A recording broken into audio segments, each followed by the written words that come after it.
여러분, 분노가 정의일 수 있습니까? 아버지를 잃은 사람이 복수를 위해 수만의 무고한 사람을 죽인다면 그것이 정당하다 볼 수 있습니까? 그리고 이런 행위를 한 인물이 후에 영웅으로 추대받을 수 있겠습니까? 동탁이 죽었습니다. 그러나 난세는 끝나지 않았습니다. 오히려 동탁이 사라진 뒤에 천하는 더 복잡해졌습니다. 큰 폭군 하나가 사라진 자리에 수십 개의 작은 전쟁이 생겨났습니다. 제후들은 서로를 향해 칼을 들었습니다. 무고한 백성들은 그 사이에서 짓밟혔습니다. 동탁의 시대가 끝났지만 한나라는 회복되지 않았습니다. 오히려 더 많은 손이 나라를 찢어가고 있었습니다. 황제는 여전히 아무 권한이 없었고 도성 장하는 이각과 곽사의 손아귀에 있었습니다. 그리고 그 혼란 속에서 조조는 천천히 움직이기 시작했습니다. 영양에서 패한 뒤 진리로 물러났던 그 사내가 이제 손을 뻗습니다. 먼저 연주를 향해. 연주는 조조에게 처음으로 깃발을 꽂을 수 있는 자신만의 땅이 됩니다. 조조는 그 땅에서 군대를 키우고 군량을 쌓고 사람을 모았습니다. 천하를 도모할 발판을 처음으로 갖게 된 것입니다. 그러나 오늘 들려드릴 이야기에서 조조는 영웅이 아닙니다. 그저 아버지의 죽음 앞에서 분노한 한 사람입니다. 그 분노가 서주를 불태웠습니다. 수십만의 무고한 사람이 한 사람의 분노 앞에 쓰러졌습니다. 그리고 그 불길 속에서 유비라는 이름이 처음으로 천하의 눈앞에 등장합니다. 서주 학살, 삼국지 전편에서 가장 논쟁적인 사건 중 하나입니다. 역사는 이 사건을 조조라는 인물을 평가하는 기준으로 삼았습니다. 치세의 능신, 난세의 간웅이라 불린 조조가 오늘 어느 쪽에 더 가까운 모습을 보이는지 우리는 그 현장을 목격해 보겠습니다. 그럼 오늘의 이야기를 지금부터 시작합니다. 동탁이 죽고 천하가 술렁였습니다. 조조는 진류에서 군대를 키우고 있었습니다. 영양의 패전에서 배운 것이 하나 있었습니다. 혼자 나서면 안 된다는 것, 그리고 근거지가 될 땅과 군량과 병사가 더 많이 필요하다는 것. 조조는 그것을 얻기 위해 움직였습니다. 그 기회가 연주에서 왔습니다. 연주 일대에 황건적의 잔당 수십만이 몰려오고 있었습니다. 그 수십만의 무리가 먹을 것이 없어 약탈을 일삼으며 떼를 지어 다니는 자들이었습니다. 연주의 관원들은 속수무책이었습니다. 제북상 포신이 조조에게 달려왔습니다. 포신은 조조의 오랜 친구였습니다. 처음부터 조조의 가능성을 알아본 사람이었습니다. 맹덕공, 연주가 위험합니다. 공이 직접 나서주지 않으면 연주를 지킬 수 없습니다. 연주의 군민이 공을 연주목으로 추대하고자 합니다. 조조는 즉각 출병했습니다. 황건 잔당과 싸움은 치열했습니다. 수십만의 무리가 밀려왔습니다. 포신은 그 선봉에서 싸우다 전사했습니다. 시체는 찾지 못했습니다. 조조는 나무를 깎아 포신의 형상을 만들고 그 앞에서 통곡했습니다. 전우의 죽음이었습니다. 오랜 동지의 죽음이었습니다. 조조가 우는 것은 부하들에게도 보기 드문 일이었습니다. 그의 눈물이 진심이었는지는 아무도 의심하지 않았습니다. 그러나 전투는 계속되었고 결국 황건적 잔당들은 조조에게 항복했습니다. 조조는 그들을 모두 죽이지 않았습니다. 그중 전투에 능한 자들을 추려 별도의 부대를 만들었습니다. 청주병. 이후 조조 군대의 핵심 전력이 되는 부대입니다. 전투에 단련된 수만의 병력이 조조의 손에 들어왔습니다. 그 나머지는 백성으로 편입시켜 농사를 짓게 했습니다. 그렇게 해서 군량 문제도 함께 해결했습니다. 이것이 조조의 방식이었습니다. 그렇게 연주가 조조의 손에 들어왔습니다. 조조는 처음으로 자신의 땅을 갖게 되었습니다. 그는 연주 곳곳에 군현을 정비하고 군량을 비축하고 병사를 훈련시켰습니다. 이 땅이 이후 조조가 천하를 도모하는 발판이 될 것입니다. 그러나 그 발판이 얼마나 오래 유지될지는 아직 아무도 알 수 없었습니다. 연주를 얻은 조조는 인재를 본격적으로 모으기 시작했습니다. 순욱 같은 뛰어난 모사가 조조의 곁으로 왔습니다. 조조가 연주를 얻은 것은 단순히 땅을 얻은 것이 아니었습니다. 그것은 사람을 얻는 발판이 되었습니다. 결국 사람이 있어야 천하를 도모할 수 있었습니다. 그의 준비가 이제 막 시작되었습니다. 조조의 아버지 조숭은 낭야에 있었습니다. 전란을 피해 낙향에 있었던 것입니다. 조조가 연주를 얻고 자리를 잡자 조숭은 가족들을 데리고 연주로 오기로 했습니다. 여러 대의 수레에 재물을 가득 싣고 떠났습니다. 마침내 아들 곁으로 오는 길이었습니다. 그 행렬이 서주 땅을 지나야 했습니다. 서주목은 도겸이었습니다. 도겸은 조숭의 행렬이 자신의 땅을 지난다는 것을 알았습니다. 그래서 그는 예를 갖추었습니다. 자신의 부하 장계에게 군사 수백을 딸려보냈습니다. 귀빈을 호위하는 것이었습니다. 그러나 장계는 황건적 출신으로 도겸이 거두어들인 자였습니다. 그들은 조숭의 수레에 가득 실린 재물을 보았고 수레마다 비단과 금은이 넘치는 것을 보자 마음이 동했습니다. 한 수레만 빼앗아도 평생 먹고 살 수 있는 재물이었습니다. 그날 밤 취합 지역의 어느 숙소에서 장계가 부하들에게 말했습니다. 저 재물이면 평생 먹고 살 수 있다고. 이에 부하들이 동의했습니다. 그들은 밤이 깊어지기만을 기다렸습니다. 충성심이 없는 자들에게 재물은 언제나 의리보다 강했습니다. 새벽이 되었고 조숭의 행렬은 흔적이 없었습니다. 재물도 사람도 장계의 군사들도 사라졌습니다. 조숭과 그 일행은 모두 살해되었습니다. 이 소식이 연주에 있는 조조에게 전해졌습니다. 조조의 얼굴이 창백해졌습니다. 그리고 굳었습니다. 눈에서는 눈물이 흘러내렸습니다. 그러나 그 눈물은 오래가지 않았습니다. 굳어버린 눈물이 분노로 바뀌었습니다. 조조는 탁재를 손으로 치며 화를 냈고 부하들은 아무 말도 하지 못했습니다. 조조에게 아버지 조숭은 단순한 아버지가 아니었습니다. 조조가 낙양에서 동탁에게 칼을 들이댔다가 실패하고 도망쳤을 때 아버지 조숭은 아들을 기다렸습니다. 무릎 꿇은 아들에게 고개를 끄덕여 보였습니다. 아들에 대한 신뢰가 깊은 아버지였습니다. 그랬던 그 아버지가 죽었습니다. 도겸. 조조는 그 이름을 되뇌었습니다. 도겸의 부하가 자신의 아버지를 죽였습니다. 도겸이 내 아버지를 죽였소. 서주를 피로 씻겠소. 조조는 즉각 대군을 일으켰습니다. 연주에서 거둔 군대와 청주병을 합쳐 수만의 병력이 서주를 향해 행군했습니다.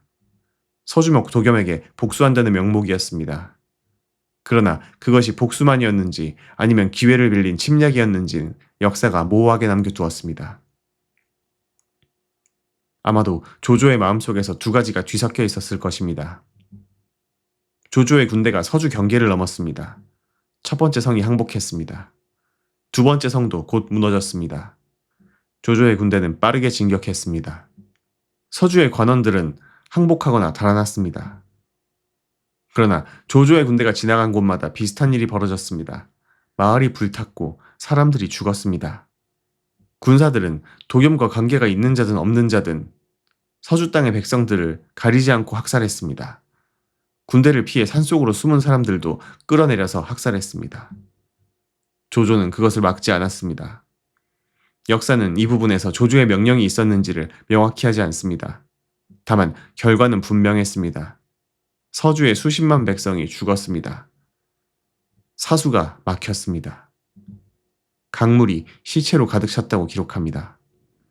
닭 한 마리도 개 한 마리도 남기지 않았다는 표현이 사서에 남았습니다. 개겸분류, 닭과 개조차 남기지 않았습니다. 삼국지 전편을 통틀어 이러한 표현이 나오는 곳이 몇 군데 없습니다. 서주가 그 중에 하나입니다. 서주의 들판에 시체가 쌓였습니다. 살아남은 사람들이 남쪽으로, 북쪽으로 달아났습니다. 서주 땅에는 가을이 왔지만 추수할 사람이 없었습니다. 곡식이 들판에 그대로 남겨졌습니다. 조조가 아버지를 잃은 것은 사실입니다. 그 슬픔도 사실입니다. 그러나 그 슬픔이 정당화될 수 있는 것의 한계가 어디까지인지, 역사는 이 사건을 기록하면서 조조를 어떻게 평가해야 할지 판결을 내리지 않았습니다. 다만 있는 그대로 기록했고 그 기록이 남아있는 한 서주의 죽음은 잊혀지지 않을 것입니다. 도겸은 성 위에서 조조의 군대가 서주 땅을 휩쓰는 것을 바라보았습니다. 그의 눈에 눈물이 고였습니다. 도겸은 나이 60이 넘은 노인이었습니다. 평생 관직에 충실했고 서주의 백성들을 위해 힘써왔다고 생각했습니다. 그런데 이런 재앙이 자신의 손에서 비롯되었습니다. 장계를 보냈던 것이 화근이었습니다. 하지만 도겸은 억울했습니다. 자신이 한 짓이 아니라 장계가 한 짓이었습니다. 결코 자신이 명령한 것이 아니었습니다. 그러나 조조는 그것을 묻지 않았습니다. 서주 땅 전체가 조조의 분노 앞에 놓였습니다. 억울함과 자책이 도겸 안에서 뒤섞였습니다. 두 감정을 어느 쪽도 이길 수 없었습니다. 내가 장계를 보낸 것이 이런 화를 부를 줄 몰랐소. 서주의 백성들이 내 탓에 이렇게 죽어가고 있소. 도겸은 조조에게 사신을 보내 해명하려 했습니다. 그러나 조조는 사신을 받지 않았습니다. 이미 징경 명령을 내린 후였습니다. 해명을 들을 귀가 없었습니다.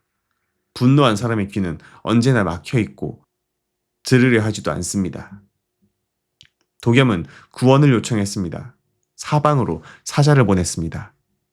청주의 전에, 기주의 원소에게도 사람을 보냈습니다. 그러나 제후들은 움직이지 않았습니다. 조조와 원수를 지을 이유가 없었습니다. 설령 서주가 멸망하더라도 자신들에게 직접적인 해가 없었습니다. 제후들이 움직이지 않을 때 단 한 사람이 응했습니다. 북해 태수 공룡이었습니다. 공룡 자신도 황건잔당에게 북해가 포위된 상황이었지만 도겸의 위기를 외면하지 않았습니다. 공룡은 유비에게 사람을 보냈습니다. 서주를 구하라고. 그 편지 한 통이 유비를 서주로 이끌었습니다.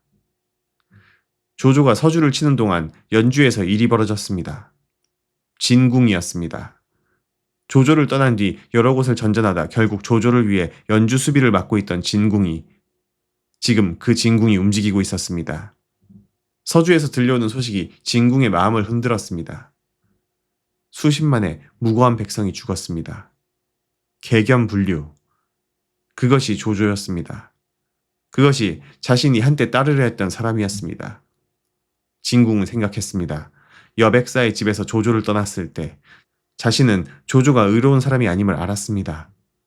그러나 어디로 갈 곳이 없었습니다. 결국 다시 조조의 연주로 돌아왔습니다. 하지만 그것이 진궁의 실수였습니다. 서주의 소식을 들었을 때 이제 더 이상 눈을 감을 수 없었습니다. 진궁은 연주의 장수들을 설득했습니다. 조조는 서주에서 무고한 백성들을 학살하고 있습니다. 이런 사람을 주군으로 섬길 수 없었습니다. 새로운 주군이 필요합니다. 그리고 그 주군은 바로 여포였습니다. 동탁을 죽인 뒤 왕인이 죽고 이각곽사에게 쫓겨 장안을 탈출한 여포가 방랑하고 있었습니다. 여포는 갈 곳이 없었습니다. 천하무적의 장수가 붙어있을 땅이 없었습니다. 진궁은 그런 여포를 연주로 끌어들였습니다. 진궁이 조조의 근거지를 열어주었고 여포가 들어왔습니다. 복양과 정도 등 연주의 주요 거점들이 순식간에 여포에게 넘어갔습니다. 조조가 죽을 힘을 다해 세운 연주가 하루아침에 빼앗겼습니다. 그것도 자신이 한때 믿었던 진궁의 손에. 진궁과 조조의 이야기는 이렇게 다시 교차했습니다. 이 소식이 서주에 있던 조조에게도 전해졌습니다. 서주를 끝내지 못했소. 연주로 다시 돌아가야 하오. 조조는 군대를 돌렸습니다. 서주 백성들은 그 군대가 사라지는 것을 바라보았습니다. 살아남은 사람들이 폐허 위에 서 있었습니다. 하지만 조조의 군대가 사라진 자리에 재와 침묵만이 남아 있었습니다. 조조는 연주를 되찾기 위해 여포와 맞붙었습니다. 복양 전투였습니다. 처음에는 조조가 성 안에 침투하여 내부에서 문을 열게 하려는 계략을 썼습니다. 그러나 여포의 반격으로 조조는 오히려 성 안에 갇혔습니다. 자신이 놓은 함정에 자신이 빠진 셈이었습니다. 불이 사방에서 일어났습니다. 조조는 불길 속에서 겨우 빠져나왔습니다. 왼팔에 화상도 입었습니다. 조조가 타던 말도 죽었습니다. 부하들이 조조를 태워 급하게 달아났습니다. 복양에서 조조는 생사의 경계에 서 있었습니다. 서주에서 수십만을 죽였던 그 사람이 이제 자신이 죽을 차례가 될 뻔했습니다. 그날 밤 진영으로 돌아온 조조는 탁자에 기대 크게 웃었습니다. 부하들이 당황하며 왜 웃느냐고 물었습니다. 여포 같은 놈이 복양을 점령했으니 천하는 난세가 확실하오. 오늘의 패배는 내일의 발판이 될 것이오. 부하들은 그 웃음을 이해하지 못했습니다. 그러나 조조가 웃음으로 상황을 넘기는 것이 처음이 아니었습니다. 영양에서도 오늘도 조조는 무너지지 않았습니다. 무너질 것 같으면서도 무너지지 않는 것. 그것이 조조라는 인물의 가장 중요한 특성이었습니다. 복양의 싸움은 이후 수개월간 교착 상태로 이어졌습니다. 조조는 연주 전체를 되찾지 못했습니다. 그러나 여포도 조조를 몰아내지 못했습니다. 두 사람은 연주를 사이에 두고 팽팽하게 맞섰습니다. 그 사이에 끼인 백성들만 힘들었습니다. 이 교착이 언제 끝날지 그리고 누가 이길지는 시간이 답할 것입니다. 그 답은 생각보다 멀지 않은 곳에 있었습니다. 그 무렵 유비는 평원에 있었습니다. 공손찬의 진영에서 나와 평원의 군사를 맡고 있었습니다. 작은 땅이었습니다. 작은 군대였습니다. 그러나 유비는 그 땅에서 백성들에게 공정했습니다. 세금 또한 무겁게 걷지 않았습니다. 억울한 일이 있으면 직접 듣고 해결했습니다. 그 이름이 백성들 사이에서 조금씩 퍼지고 있었습니다. 그때 사자가 왔습니다. 북해 태수 공룡이 보낸 사람이었습니다. 공룡은 공자의 20세 손으로 알려진 천하의 명사였습니다. 황건 잔당에게 포위된 북해를 구원해달라는 급보였습니다. 그리고 동시에 서주의 상황도 전했습니다. 조조의 대군이 서주를 짓밟고 있다고. 유비는 사자의 말을 끝까지 들었습니다. 그리고 관우와 장비를 불렀습니다. 공룡어른은 천하의 명사이다. 우리가 응하지 않으면 의리가 없는 것이다. 그리고 서주의 백성들이 죽어가고 있으니 우리가 움직여야 마땅하다. 형님 뜻대로 하겠습니다. 가십시다 그까짓 거.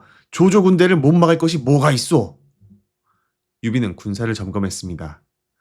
평원에서 거둔 병사들, 그 수는 많지 않았습니다. 정예라고 부르기도 민망한 숫자였습니다. 그러나 유비는 망설이지 않았습니다. 의리에 따라 움직이는 것, 그것이 유비가 살아가는 방식이었습니다. 아무도 유비에게 강요하지 않았습니다. 명분도 이익도 없었습니다. 그저 의리 하나로 움직이는 사람, 그것이 유비다운 행동이었습니다. 그리고 그 소식을 듣고 한 사람이 유비를 찾아왔습니다. 유비가 출병 준비를 하고 있을 때 한 사람이 찾아왔습니다. 그는 조운이었습니다. 자는 자룡, 상산 진정 출신. 키가 크고 얼굴이 반듯했습니다. 일찍이 공손찬의 진영에 있다가 형이 죽은 뒤 고향으로 돌아가 있던 사람. 원소와 공손찬이 맞붙었던 반화 전투 때 공손찬의 진영에서 처음 보았던 그 젊은 장수였습니다. 그 뒤로 몇 년이 흘렀습니다. 조운은 여전히 자신의 주군을 찾고 있었습니다. 그런 조운이 유비를 찾아왔습니다. 말 없이 갑옷 차림이었습니다. 유비가 서주를 구하러 간다는 소식을 듣고 왔습니다. 아무도 오라고 하지 않았습니다. 스스로 찾아온 것이었습니다. 그는 의리가 있는 곳에 자신의 발걸음을 향한 것이었습니다. 공께서 의로운 일을 하신다 들었습니다. 함께 가고 싶습니다. 유비는 조운의 얼굴을 바라보았습니다. 호로관에서 처음 보았을 때와 달리 그 눈빛은 더욱 깊고 조용해져 있었습니다. 겉으로는 차가운 듯 했지만 그 안에 결연함이 있었습니다. 유비는 조운의 손을 잡았습니다. 그대가 함께 해준다면 한없이 든든하오. 조운은 그날부터 유비의 곁에 섰습니다. 이후 조운이 유비를 떠나는 것은 단 한 번도 없었습니다. 그것이 조온이라는 사람이었습니다. 의리 때문에 온 사람, 그리고 그 의리를 끝까지 지킨 사람. 조온, 훗날 5호 대장 중 한 사람으로 불리는 장수입니다. 장판파에서 아두를 품에 안고 조조의 100만 대군을 홀로 헤쳐나오는 그 사람. 그 사람이 오늘 유비의 곁에 섰습니다. 그 첫 만남이 이 평원의 아침이었습니다. 유비는 먼저 공용이 있는 부캐를 구원했습니다. 황건 잔당을 격파하고 공용을 위기에서 꺼냈습니다. 공용은 이에 감사하며 유비의 손을 잡았습니다. 그리고 유비는 서주를 향해 말을 달렸습니다. 유비의 군대가 서주 성 밖에 도착했습니다. 도겸은 성문을 열었습니다. 성 안에서 나온 도겸의 얼굴은 늙고 지쳐 있었습니다. 수십 년을 전장과 관청에서 보낸 사람의 얼굴이었습니다. 그 얼굴에 안도와 감사가 동시에 번졌습니다. 현덕공, 이 늙은이의 구원이 오셨소. 서주의 백성들을 부디 살려주시오. 유비는 고개를 숙였습니다. 도겸어른, 서주를 구하는 것은 제 당연한 도리입니다. 서주의 백성들이 성 안에서 유비의 군대를 바라보았습니다. 처음에는 이 작은 군대를 이끌고 달려온 사람이 누구인지 몰랐지만 점차 유비라는 이름이 서주 성 안에 퍼지기 시작했습니다. 도겸과 유비는 함께 조조의 군대를 막았습니다. 그리고 조조는 연주에서 여포의 위협이 계속되자 결국 서주에서 물러났습니다. 서주는 일단 숨을 쉬게 되었습니다. 그러나 서주의 상처는 깊었습니다. 조조가 지나간 자리마다 마을이 폐허가 되어 있었고 서주의 대부분이 조용했습니다. 너무 조용해서 오히려 무서운 조용함이었습니다. 그 시점에 도겸은 알고 있었습니다. 자신이 오래 살지 못할 것이라는 것을. 이 전란의 충격이 이미 그의 몸을 갉아먹고 있었습니다. 그리고 자신이 죽은 뒤 서주를 맡을 사람이 누구인지도. 유비를 처음 보았을 때부터 도겸은 알았습니다. 이 사람이 서주를 맡아야 한다고. 도겸은 유비를 자신의 침소로 불렀습니다. 침상에 누워있는 도겸의 얼굴은 창백했습니다. 오랜 전란의 피로와 병이 그 몸을 갉아먹고 있었습니다. 서주 학살의 충격이 늙은 몸에서 회복되지 않고 있었습니다. 현덕공, 서주를 받아주시오. 유비는 그 말에 두 발이 굳었습니다. 도겸어른, 그런 말씀 마십시오. 저는 한나라 황실의 종친으로 의리를 지키러 온 것이지 서주를 탐내러 온 것이 아닙니다. 도겸은 유비의 손을 잡았습니다. 그 손이 가늘게 떨렸습니다. 그러나 그 눈빛은 흔들리지 않았습니다. 나는 늙었소. 내 아들들은 서주를 다스릴 그릇이 못 되오. 현덕공이 아니면 이 백성들을 누가 지키겠소? 늙은이의 부탁이오. 유비는 고개를 숙였습니다. 그 눈에 무언가가 맺혔습니다. 거절의 말이 입안에서 맴돌았습니다. 어른의 뜻은 알겠습니다. 그러나 지금은 받을 수 없습니다. 어른께서 쾌차하신 뒤에 다시 이야기합시다. 도겸은 이 대화를 3번 했습니다. 유비는 3번 모두 거절했습니다. 그것이 유비의 방식이었습니다. 서주를 받을 자격이 있는지를 먼저 따졌습니다. 공로가 없는데 남의 땅을 차지하는 것은 유비가 생각하는 의리가 아니었습니다. 도겸은 결국 그의 가을에 세상을 떴습니다. 임종 자리에서 다시 한번 서주를 현덕공에게 드리라는 유언을 남겼습니다. 그리고 유비는 서주의 관민들의 관청을 더는 거절할 수 없었습니다. 관우와 장비도 형님에게 권했습니다. 이 땅이 필요합니다. 이 땅 없이는 더 나아갈 수 없었습니다. 결국 서주가 유비의 손에 들어왔습니다. 처음으로 유비가 한 고을이 아닌 하나의 주를 갖게 된 것입니다. 돗자리를 팔던 사내가 서주목이 되었습니다. 탁현의 그 작은 도원에서 세 형제가 맹세를 나눈 지 얼마 만의 일이었겠습니까? 그러나 유비는 알고 있었습니다. 이 서주가 시작이지 끝이 아니라는 것을. 천하는 아직 멀었습니다. 서주목에 취임한 유비는 먼저 민심을 다독이는 데 집중했습니다. 세금을 낮추고 억울한 자의 말을 들었습니다. 조조가 지나간 자리에 폐허를 하나씩 복구했습니다. 백성들은 유비를 바라보았습니다. 이 사람이 우리를 구하러 왔던 사람이구나. 그 눈빛들이 유비에게 향했습니다. 여러분, 오늘 우리는 조조의 분노로 인해 벌어진 비극에 대해 들여다보았습니다. 서주 학살. 역사는 이 사건을 기록합니다. 삼국지 위서 무제기에도, 배송지 주석에도 이 사건의 참혹함이 기록되어 있습니다.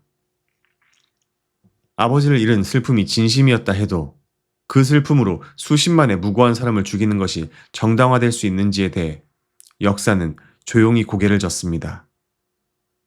조조를 위대한 인물로 기억하는 사람들도 이 사건 앞에서는 말을 줄입니다.